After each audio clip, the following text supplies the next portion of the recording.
A chronological Bible in 365 episodes. This is episode 141, continuing in 1 Kings 3 and also including 2 Chronicles. Now 2 women who were harlots came to the king and stood before him. And one woman said, "O my lord, this woman and I dwell in the same house, and I gave birth while she was in the house." Then it happened, the 3rd day after I had given birth, that this woman also gave birth, and we were together. No one was with us in the house except the 2 of us in the house. And this woman's son died in the night because she lay on him. So she arose in the middle of the night and took my son from my side while your maidservant slept, and laid him in her bosom, and laid her dead child in my bosom. And when I rose in the morning to nurse my son, there he was dead. But when I had examined him in the morning, indeed, he was not my son whom I had born. Then the other woman said, "No, but the living one is my son, and the dead one is your son." And the first woman said, "No, but the dead one is your son, and the living one is my son." Thus they spoke before the king. And the king said, "The one says, 'This is my son who lives, and your son is dead,' one. And the other one says, 'No, but your son is the dead one, and my son is the living one.'" Then the king said, "Bring me a sword." So they brought a sword before the king. And the king said, "Divide the living child in 2, and give half to one and half to another." Then the woman whose son was living spoke to the king, for she yearned with compassion for her son. And she said, "O my lord, give her the living child, and by no means kill him." But the other said, "Let him be neither mine nor yours, but divide him." So the king answered and said, "Give the first woman the living child, and by no means kill him. She is his mother." And all Israel heard the judgment which the king had rendered, and they feared the king, for they saw that the wisdom of God was in him to administer justice. Now Hiram the king of Tyre sent his servant to Solomon, because he heard that they had anointed him king in the place of his father. For Hiram had always loved David. Then Solomon sent to Hiram, saying, "You know how my father David could not build a house for the name of the Lord, his God, because of the wars which were fought against him on every side, until the Lord put his foes under the soles of his feet. But now the Lord my God has given me rest on every side. There is neither adversary nor evil occurrence. And behold, I propose to build a house for the name of the Lord my God, as the Lord spoke to my father David, saying, 'Your son, whom I will set on your throne in your place, he shall build a house for my name.' Now therefore command that they cut down cedars for me from Lebanon, and my servants will be with your servants, and I will pay you wages for your servants according to whatever you say.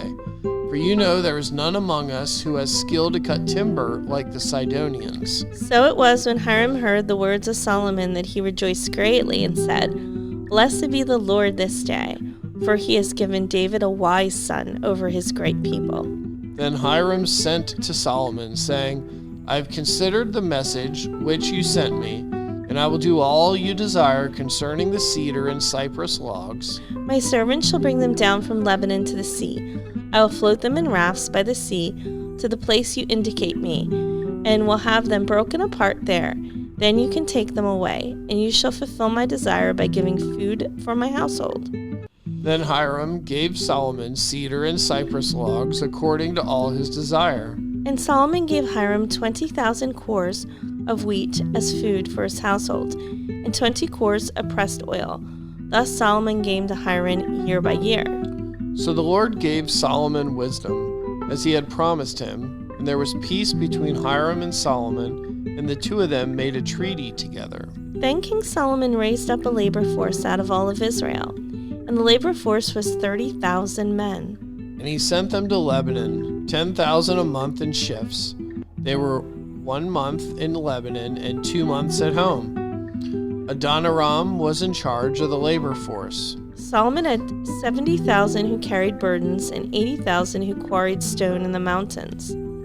Besides 3,300 from the chiefs of Solomon's deputies who supervised the people who labored in the work. And the king commanded them to quarry large stones, costly stones, hewn stones, to lay the foundation of the temple. So Solomon's builders, Hiram's builders, and the Gebalites quarried them, and they prepared timber and stones to build the temple.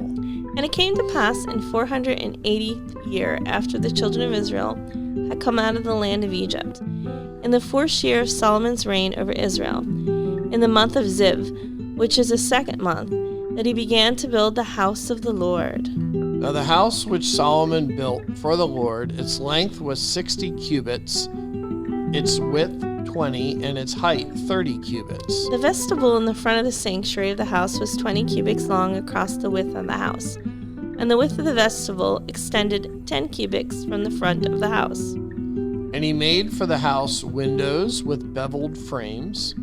Against the wall of the temple he built chambers all around, against the walls of the temple all around the sanctuary and the inner sanctuary.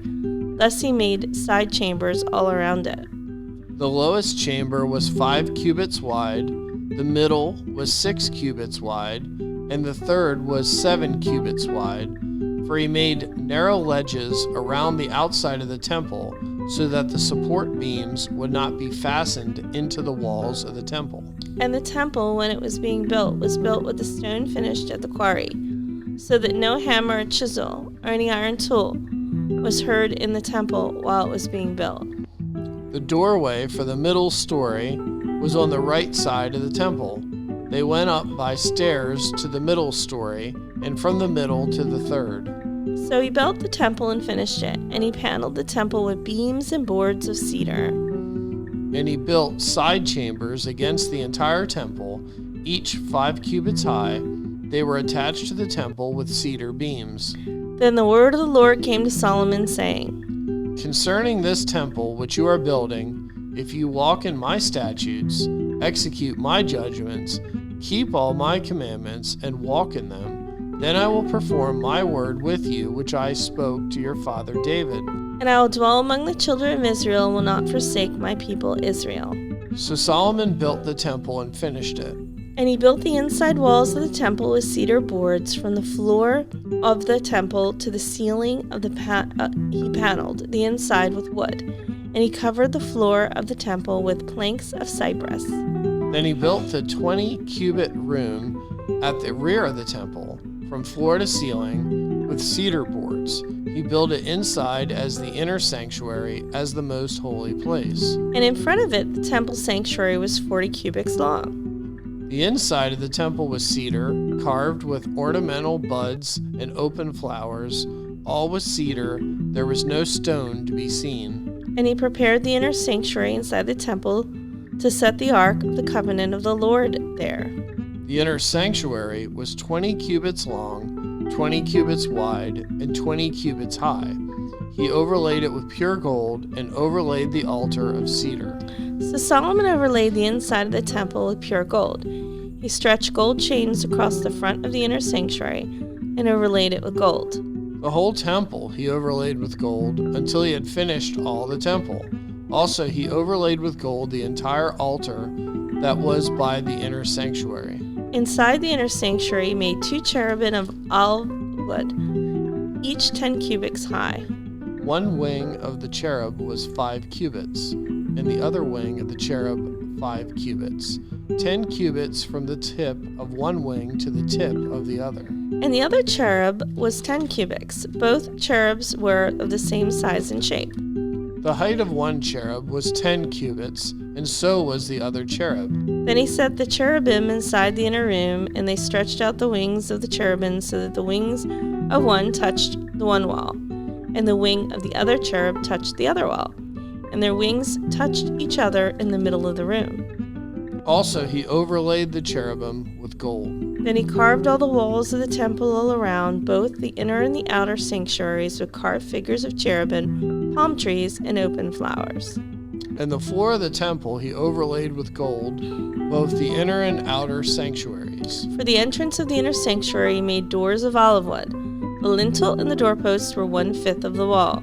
The 2 doors were of olive wood, and he carved on them figures of cherubim, palm trees, and open flowers, and overlaid them with gold, and he spread gold on the cherubim and on the palm trees. So for the door of the sanctuary he also made doorposts of olive wood, 1/4 of the wall. And the 2 doors were of cypress wood. 2 panels comprised one folding door, and 2 panels comprised the other folding door. Then he carved cherubim, palm trees, and open flowers on them, and overlaid them with gold applied evenly on the carved work.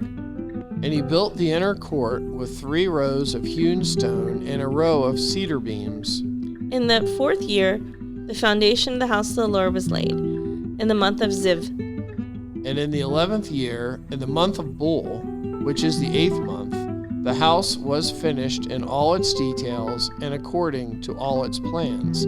So he was 7 years in building it. Then Solomon determined to build a temple for the name of the Lord and the royal house for himself. Solomon selected 70,000 men to bear burdens, 80,000 to quarry stone in the mountains, and 3,600 to oversee them. Then Solomon sent to Hiram king of Tyre, saying, As you dwelt with my David my father, and sent him cedars to build himself a house to dwell in, so deal with me. Behold, I am building a temple for the name of the Lord my God, to dedicate it to him, to burn before him sweet incense, for the continual showbread, for the burnt offerings morning and evening, on the Sabbaths, on the new moons, and on the set feasts of the Lord our God. This is an ordinance forever to Israel. And the temple which I build will be great, for our God is greater than all gods. But who is able to build him a temple, since heaven and the heaven of heavens cannot contain him? Who am I then, that I should build him a temple, except to burn sacrifice before him? Therefore send me at once a man skillful to work in gold and silver, in bronze and iron, in purple and crimson and blue, who has skilled to engrave with the skillful men who are with me in Judah and Jerusalem, whom David my father provided. Also send me cedar and cypress and algum logs from Lebanon, for I know that your servants have skill to cut timber in Lebanon, and indeed my servants will be with your servants. To prepare timber for me in abundance, for the temple which I am about to build shall be great and wonderful. And indeed I will give to your servants, the woodsmen who cut timber, 20,000 cores of ground wheat, 20,000 cores of barley, 20,000 baths of wine, and 20,000 baths of oil. Then Hiram king of Tyre answered in writing, which he sent to Solomon, Because the Lord loves his people, he has made you king over them. Hiram also said, Blessed be the Lord God of Israel, who made heaven and earth, for he has given King David a wise son, endowed with prudence and understanding, who will build a temple for the Lord and a royal house for himself. And now I've sent a skillful man endowed with understanding, Hiram, my master craftsman. The son of a woman of the daughters of Dan, and his father was a man of Tyre, skilled to work in gold and silver, bronze and iron, stone and wood, purple and blue, fine linen and crimson, and to make any engraving and to accomplish any plan which may be given to him, with your skillful men and with the skillful men of my lord David your father. Now therefore, the wheat, the barley, the oil, and the wine, which my lord has spoken of, let him send to his servants. And we will cut wood from Lebanon, as much as you need. We will bring it to you in rafts by sea to Joppa, and you will carry it up to Jerusalem. Then Solomon numbered all the aliens who were in the land of Israel, after the census in which David his father had numbered them. And they were found to be 153,600. And he made 70,000 of them bearers of burdens, 80,000 stone cutters in the mountain, and 3,600 overseers to make the people work. Now Solomon began to build the house of the Lord at Jerusalem on Mount Moriah, where the Lord had appeared to his father David, at the place that David had prepared on the threshing floor of Ornan the Jebusite. And he began to build on the 2nd day of the 2nd month in the 4th year of his reign. This is a foundation which Solomon laid for the building the house of God. The length was 60 cubits, by cubits according to the former measure, and the width 20 cubits. And the vestibule that was in front of the sanctuary was 20 cubits long across the width of the house, and the height was 120. He overlaid the inside with pure gold. The larger room he paneled with cypress, which he overlaid with fine gold, and he carved palm trees and chainwork on it. And he decorated the house with precious stones for beauty, and the gold was gold from Parvaim. He also overlaid the house, the beams, the doorposts, its walls and doors with gold, and he carved cherubim on the walls. And he made the most holy place. Its length was according to the width of the house, 20 cubits, and its width 20 cubits. He overlaid it with 600 talents of fine gold. The weight of the nails was 50 shekels of gold, and he overlaid the upper area with gold. In the most holy place he made 2 cherubim, fashioned by carving, and overlaid them with gold. The wings of the cherubim were 20 cubits in overall length. One wing of one cherub was 5 cubits, touching the wall of the room. The other wing was 5 cubits, touching the wing of the other cherub. One wing of the other cherub was 5 cubits, touching the wall of the room, and the other wing also was 5 cubits, touching the wing of the other cherub. The wings of these cherubim spanned 20 cubits overall. They stood on their feet, and they faced inward. And he made the veil of blue, purple, crimson, and fine linen, and wove cherubim into it.